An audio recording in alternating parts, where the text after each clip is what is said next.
রাধে রাধে বন্ধুরা, কেমন আছো তোমরা সবাই? আশা করি অনেক ভালো আছো। আমরাও কিন্তু ভগবানের কৃপায় ভালোই আছি। আমার নতুন আরও একটি ব্লগে তোমাদের সবাইকে জানাই অনেক ভালোবাসা, অনেক স্বাগত। প্লিজ বন্ধুরা, আজকের ভিডিওটি স্কিপ না করে পুরো ফুল দেখো। আশা করি তোমাদের আজকের ভিডিওটি ভালো লাগবে। আর আমি কিন্তু এখন বিকালবেলাতে ভয়েসটা দিচ্ছি, আমি ছাদের উপরে বসে রয়েছি। ছাদের পরে কিন্তু ময়ূরে ভীষণ ডাকাডাকি করছে। এটা ময়ূরের আওয়াজটা আসতে পারে, তোমরা প্লিজ এটা ইগনোর করে দিও। সকালে কিন্তু স্নান করে নিয়েছি আমি। আর সূর্য দেবতা, শিবজি, তুলসীজি সবাইকে কিন্তু জল অর্পণ করে দিলাম। আর সবজি কিন্তু সব কেটে রেখেছি, মানে কেটে নিয়েছিলাম সকালে, রাত্রিরে আর কেটে রাখিনি। এখন সবজিগুলো সব ধুয়ে নিচ্ছি। সকালে যা যা রান্না করব সব কিন্তু সকালে কেটেছি। অন্য দিন আমি আগের দিন কেটে রেখে দিই। কী বলো তো, এখন তো ছেলের স্কুল নেই, যার জন্যে কিন্তু রান্নার অতটা চাপ নেই। তাই সকালে উঠে সবজি কেটে ধুয়ে নিলেও কিন্তু হয়ে যায়। আর সকালে কিন্তু হালকা মেঘলা মেঘলা আছে, অতটা ভালো রোদ্দুর ওঠেনি। আর এদিকে ময়ূরী চলে এসছে দানা খেতে। আর হিটারে ভাত বসিয়ে দিয়েছি, উচ্ছে ভাজা করব, বেগুন দিয়ে আলু দিয়ে, একটা পটল ছিল সেটা দিয়ে একটু ঝোল করব, আলু ভাজা করব। আর আমার ছেলে আলু ভাজা না ভীষণ ভালো খায়, যার জন্য ওর জন্য একটু আলু ভাজা করছি। আর এদিকে শাক রয়েছে, এটাকে আমাদের এখানে চোলাও বলে। এই শাকটা ভাজা করব। তা শাকটাতে তো অনেক বালি, তাই ভাবলাম আগে এইসব রান্নাবান্না করে পরে শাকটা মানে ধুয়ে নেব। আর শাকে তো অনেক বালি থাকে, যার জন্যে ধুতে দেখবে অনেকটা সময় লেগে যায়। সেই জন্য শাকটা পরেই করব। আর ছাদের পরে কিন্তু ময়ূরে ডাকাডাকি করছে, তোমাদের আওয়াজ আসতে পারে। কি বলো তো, নিচে তো অনেক গরম, তাই ছাদের পরে বসে বসে একটু ভয়েসটা দিয়ে নিচ্ছি।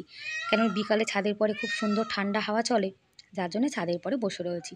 এদিকে বেগুন আলু সব কিন্তু মানে বেগুন দিয়ে আলু দিয়ে পটল দিয়ে একটু মিক্সড সবজি করেছি। আর একটু বড়ি দিয়ে দিয়েছি, বাড়ি থেকে যে বড়ি এনেছিলাম সেই বড়িটা দিলাম।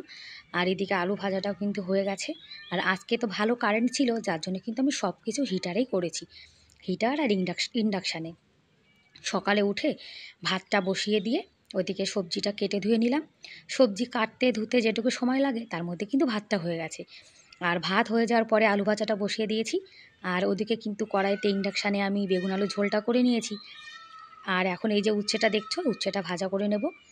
আর এই উচ্ছেটা কিন্তু একটু মুচমুচে করে ভাজবো, আমার ছেলে আবার বেশি তিতো হলে না একদম খেতে চায় না। তাই একটু বেশি তেল দিয়ে একটু মুচমুচে করে ভাজবো, তাহলে কিন্তু গরম ভাত দিয়ে খুব ভালো খাবে। আর তিতোটাও কিন্তু কম মনে হয়। যদি বাচ্চা কাচ্চা উচ্ছে খেতে না চায়, উচ্ছেগুলো গোল গোল কেটে একটু বেশি করে তেল দিয়ে একটু মুচমুচে করে ভাজবে, দেখবে একদম কিন্তু তেতো মনে হয় না, আর গরম গরম ভাত দিয়ে দারুণ লাগে। এই যে বসিয়ে দিয়েছি, আস্তে আস্তে হবে। আলু ভাজা হয়ে গেছে, এদিকে এই যে বেগুন দিয়ে আলু দিয়ে বড়ি দিয়ে যে তরকারিটা রান্না করেছি সেটাও হয়ে গেছে। আর আমার গোপাল সোনাকে এখন সেবা দিয়ে দিচ্ছি। সকালে তাড়াহুড়ো করে যা যা রান্না করেছি সেটা দিয়ে আমার গোপাল সোনা সেবা করছে। আর গোপাল সোনার ভোগে কিন্তু সবসময় তুলসী পাতা দিতে হয়, তুলসী পাতা ছাড়া কিন্তু গোপাল সোনা ভোগ লাগে না। আর শাকটা কিন্তু আমি ধুয়ে নিয়ে এসেছি। ওদিকে তো হিটারে উচ্ছে ভাজা হচ্ছে, আর আমি কিন্তু অনেকটা জল দিয়ে অনেকক্ষণ ধরে ধরে জানো তো শাকগুলো ধুয়েছি। এই শাকে অনেক বালি থাকে, আর রাজস্থান মানেই তো বালির দেশ, বালি ভরা, যার জন্য কিন্তু শাকগুলো অনেকক্ষণ ধরে অনেক জলে ধুতে হয়। এ কষ্ট করে যদি শাকটা আমি রান্না করি তেল লবণ দিয়ে, তারপরে যদি বালি কিসকিস করে, তাহলে কিন্তু একদমই ভালো লাগে না। যার জন্যে ভালো করে ধুয়ে নিয়েছি। আর শাক ভাজা আমার না ভীষণ ভালো লাগে। আর আজকে শাক ভাজা কিন্তু পেঁয়াজ রসুন ছাড়াই বানাবো, কেননা আমার বর তো পেঁয়াজ রসুন খায় না, যার জন্যে পেঁয়াজ রসুন ছাড়াই বানাবো। আর শাকটা এত ভালো, পেঁয়াজ রসুন না দিলেও কিন্তু খেতে ভালো লাগে।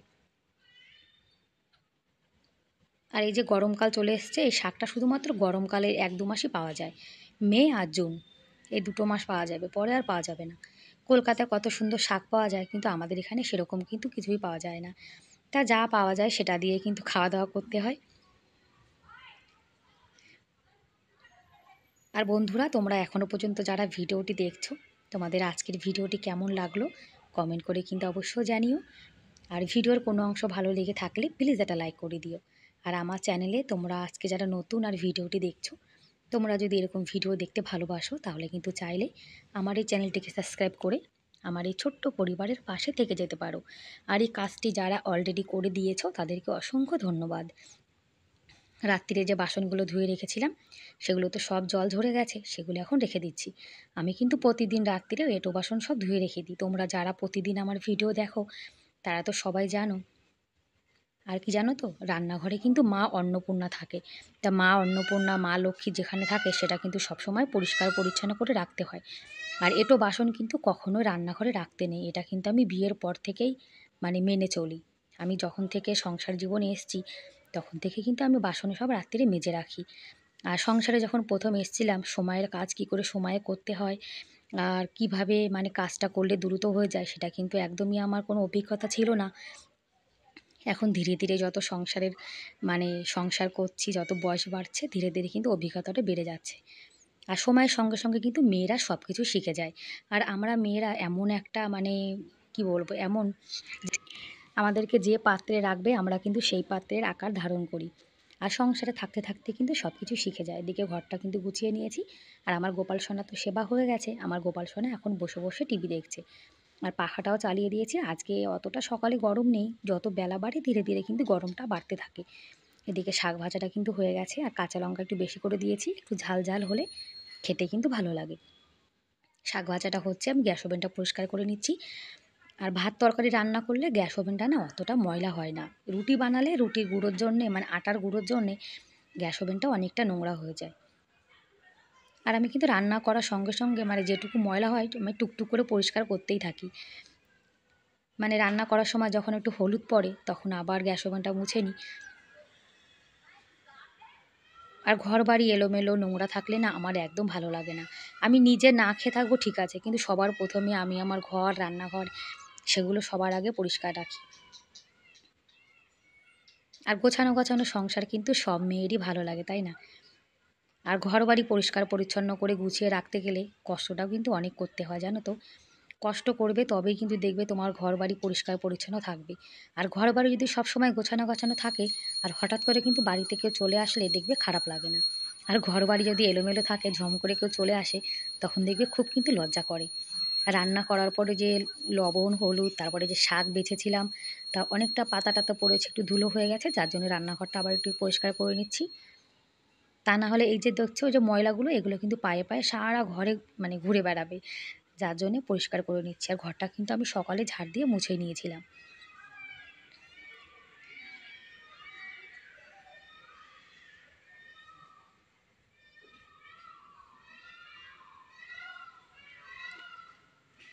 আর গরমকালে আমাদের এখানে ভীষণ ধুলোর হাওয়া চলে, যার জন্য পুরো ঘর বাড়ি কিন্তু একদম ধুলো ধুলো হয়ে যায়। প্রত্যেক দিন ঘর বাইরে এখানে সব কিছুই মানে পরিষ্কার করে রাখতে হয়। আজকে রাস্তাটা অনেক সকালে ঝাড় দিয়েছিলাম, যার জন্য রাস্তাটা ঝাড় দেওয়ার ভিডিওটা দেখানো হয়নি। আর এই যে জায়গাটা দেখছো এই জায়গাটা সব সময় বালি বালি হয়ে থাকে, যার জন্য এখানে প্রতিদিন সকাল আর বিকাল দু টাইমই মুছতে হয়। আর ছেলের তো এখন স্কুল ছুটি, ও বাড়িতে থাকলে আমার সারা ঘর এলোমেলো করে রাখে। মানে বই পড়বে, বই পড়ে বইটা সেখানেই ফেলে রাখে। আর খেলনা নিয়ে খেলবে, খেলনাটাও সেখানে ফেলে রাখবে। যখন ওর মন চায় তখন ঘরটা গুছিয়ে রাখে, আর যখন মন না চায় তখন ঘরটা এলোমেলো করে রাখে। আর গরমকালে জানো তো আমাদের এখানে অনেক ধুলোর হাওয়া চলে, তো যার জন্য প্রতিদিন ঘর বাড়ি সব পরিষ্কার করতে হয়। আর এই যে ফ্রিজটা এখানে রয়েছে এটাতে সব থেকে বেশি ধুলো পড়ে। আর সংসারের কাজ যদি আমরা করতে থাকি তাহলে দেখবে আমাদের সময়টাও কিন্তু মানে পাস হয়ে যায়। আর সংসারে কোনো কাজ না করলে বসে বসে কিন্তু টাইম পাসও হয় না। ঘরের কাজটাও হয়ে গেল, আমাদের সময়টাও কেটে গেল, তাই না? আর এখন এই যে দুটো কুলার, এই দুটো কুলারের জন্য আমাদের ঘরটা কিন্তু একদম মানে জাম হয়ে থাকে। গরমটা কমলে যখন কুলার দুটো সরে যাবে তখন ঘরটা কিন্তু ফাঁকা হয়ে যাবে। আর এখন এমন গরম, কুলার ছাড়া জানো তো একদম থাকা যায় না। যখন কারেন্ট থাকে তখন এই বড় কুলারটা চালাই, আর যখন কারেন্ট না থাকে তখন ইনভার্টারে এই যে ছোটো কুলারটা চালাই। কেননা কুলারের হাওয়া খেয়ে খেয়ে এমন হয়ে গেছে পাখার হাওয়া না একদম ভালো লাগে না। পাখার হাওয়া দেখবে অনেক গরম হয়, আর কুলারে তো ঠান্ডা হাওয়া, পুরো একদম এসির মতন রুমটা ঠান্ডা হয়ে যায়। যখন আমরা এই রুমটাতে থাকি দুপুরবেলাতে তখন যখন বাইরে বেরাই এই রুমটা থেকে মনে হয় যেন বাইরে ভীষণ গরম। টিভির কভারটা ধুয়ে দিয়েছিলাম কালকে, টিভির কভারটা এখন বিছিয়ে দিচ্ছি। টিভির উপরে একটা কভার দিয়ে রাখলে তাহলে কিন্তু টিভিটা নোংরা কম হয়। ঘরটা কিন্তু বন্ধ থাকে, দরজা জানলা দেখো সব কিছু, তারপরেও কোথা থেকে না ধুলো চলে আসে। ঘরের এমন কোনো জায়গা নেই যে সেখানে প্রতিদিন মোছা লাগানো মানে মোছা লাগানো হয় না। আর ওই দেখেছো একজন লোহারি এসেছিল। এদিকে বাসন কিন্তু সব মেজে নিয়েছি, নিরামিষ আমিষ আলাদা করে, আর গোপাল সোনার জন্য আলাদা করে তুলে রেখে দিয়েছি। আর আজকে যা যা রান্না করেছি তোমাদের সঙ্গে শেয়ার করছি। এই যে বেগুন আলু, শাক ভাজা, উচ্ছে ভাজা, আলু ভাজা। আর এই যে উচ্ছে ভাজা আর এই যে আলু ভাজা, এটা আমার ছেলের ভীষণ ফেভারিট। মানে প্রতিদিন আমার ছেলের জন্য একটা না একটা ওর পছন্দর খাবার কিন্তু বানাতে হয়। আর এই যে এটা আমার বরের থালা। তা আমার বর বলছে এত কিছু তো এখন খাবে না, মানে সকালবেলা দু রকম হলেই নাকি ওনার পেট ভরে যাবে। আর এটা আমার ছেলের থালা, আর এটা আমার থালা। সবাই দেখো কত কিছু দিয়ে খাচ্ছে, আর আমি পান্তা আর পেঁয়াজ খাবো। এখন বিকাল 6:30 বাজে। এখন 6:30 বাজে, একটু বাইরে বসবো, তারপর চা বানাবো, তারপর ছাদের পরে যাব। বাইরে কিন্তু এখন রোদ্দুর হালকা হালকা আছে, অত বেশি নেই। আর এখন তো 6:30 বাজে, বাইরে কিন্তু হালকা হালকা রোদ্দুর রয়েছে। আর এদিকে যে নিম পাতা রয়েছে, এটাকে একটু পরে জ্বালাতে হবে। আর একটু হাওয়া চলছে না, দেখো হালকা হালকা হাওয়া চলছে। কখনো হাওয়া চলছে, আবার কখনো বন্ধ হয়ে যাচ্ছে। এখনও বাইরে অনেকটা গরম রয়েছে, মানে গরম ভাব যাকে বলে। একটু পরে বাইরে বসতে হবে। আর ভাবলাম একটু চা বানাবো, চা বানিয়ে তারপরে ছাদের পরে যাব। আর আমার গোপাল সোনা একটা প্যান্ট পরে জামা খুলে বসে বসে এখন খেলা করছে। তারপরে আমার বর এদিকে এই যে নিম পাতাগুলো জ্বালিয়ে দিয়েছে। নিম পাতাগুলো তো শুকিয়ে গেছে। প্রতিদিন নিম পাতা থেকে মানে পাতা পড়তেই থাকে। আর আমরা কিন্তু প্রতিদিন বিকালে আমরা সবাই আমাদের ঘরের সামনে এরকম চেয়ার নিয়ে বসে বসে কিন্তু গল্প করি। কেননা বিকালবেলা তো অনেক মানে বেলাটা এখন অনেক বড় হয়ে গেছে, টাইম পাস হয় না। আর এই যে আমি এখন চা বানাতে চলে এসেছি। এখন 1 কাপ চা বানাবো। চা বানিয়ে তারপরে কিন্তু চা নিয়ে ছাদের পরে যাব। ছাদের পরে সুন্দর ঠান্ডা হাওয়া আছে। আর কি বলো তো, ঘরের মধ্যে না ভীষণ গরম লাগে। ছাদের পরে খোলামেলা আছে, একটু ঠান্ডা হাওয়া চলে, সেখানে থাকতেও না ভীষণ ভালো লাগে। তাই ভাবছি 1 কাপ চা বানিয়ে উপরে যাব, চা খাবো আর ঠান্ডা হাওয়া খাবো। তারপরে আমি প্রতিদিন আবার 6:30টার সময় একটু লাইভে আসি তো, যার জন্য তাড়াতাড়ি কাজ বাজগুলো করে নিচ্ছি।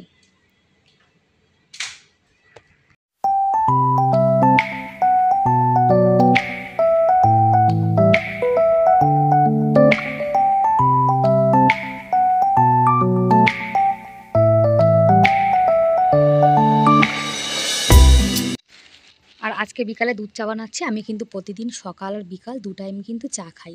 সকাল আর বিকালে অন্যদিন লাল চা খাই, আজকে দুধ আছে তাই ভাবলাম যে দুধ চা বানিয়ে নিই। আর 1 কাপই বানিয়েছি, আমি খাবো। আমার বর, আমার ছেলে এরা কিন্তু একদমই চা খায় না। তারপরে চা নিয়ে উপরে এসেছি, উপরে হাওয়া আছে। আর ছাদের উপরে বসে চা খেতে কিন্তু ভালোই লাগে। তোমরা কারা কারা আমার মতো চা খাও কমেন্ট করে কিন্তু বলতে পারো। ব্যাস বন্ধুরা, তাহলে চা খেতে খেতে বিদায় নিই, দেখা হবে পরের ভিডিওতে। ততক্ষণ তোমরা অনেক ভালো থেকো, অনেক সুস্থ থেকো। Bye bye.